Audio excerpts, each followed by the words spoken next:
Hi, this is Lady Keep on Frozen Ministries. I wonder, how often do you like to revisit your past?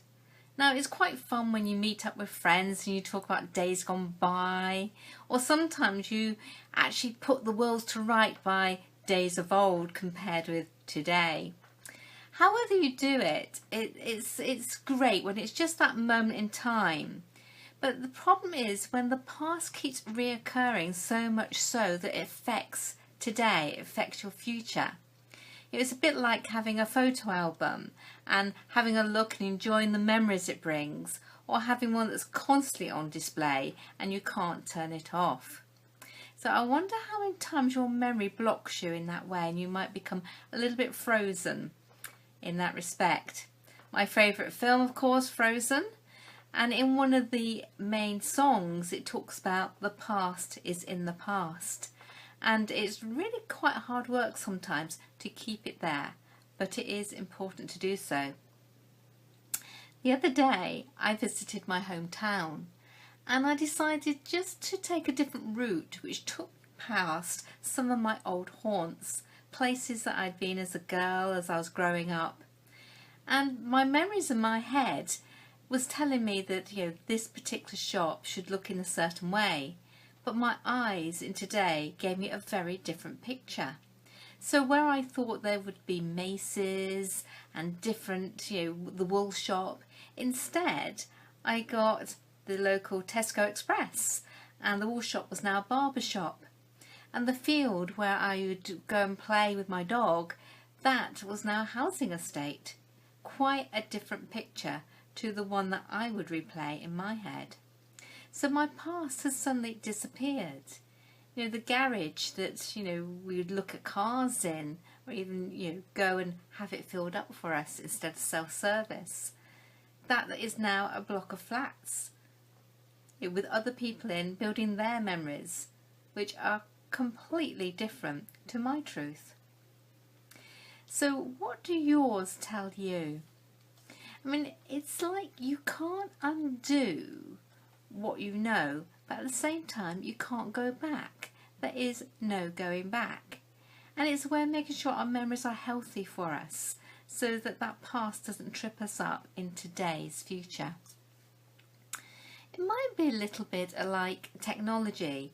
I was in conversation with somebody who was sort of saying about what they knew about the internet and how they like their mobile phone, but the fact that other people aren't like that and they don't use the internet.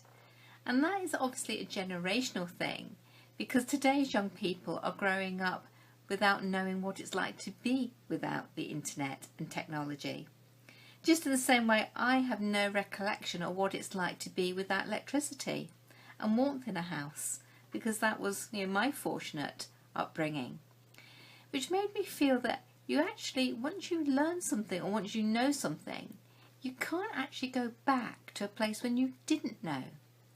We fill up our memory bank with all kinds of really interesting things, but you can't go back to a place and stay there when you didn't know. So it's a bit like now I can remember a time when I was without God. I knew of Jesus, but I didn't know his meaning in my life, and I certainly didn't know the Holy Spirit tapping me on the shoulder and having conversations with me. But I do now, and the difference is immense, and I just want to know more. I want to know far more about him, learn more. And the thought of suddenly changing that just seems abhorrent, but for some people they get a little bit of knowledge and then they get frightened, or they just think, no, I don't want this. And there's other people who actually go all head in with it, all heart in, and then something happens and instead of feeling God's on their side, they feel he's against them. Or they just let life get in the way and other things have more priority than God. It's interesting how there is no going back. And once you've experienced God in his fullness, the Holy Spirit loving you and you loving him back, and the adventures and the different way you can actually live your life with God, to then have the alternative, is just such a dangerous place to be. And the Bible tells us there is no going back once you know. Because if you do, you have to actually harden your heart. You actually have to freeze and say, make a full decision. Obviously using free will, which obviously God gives us, because he doesn't want automated people in his life any more than we do.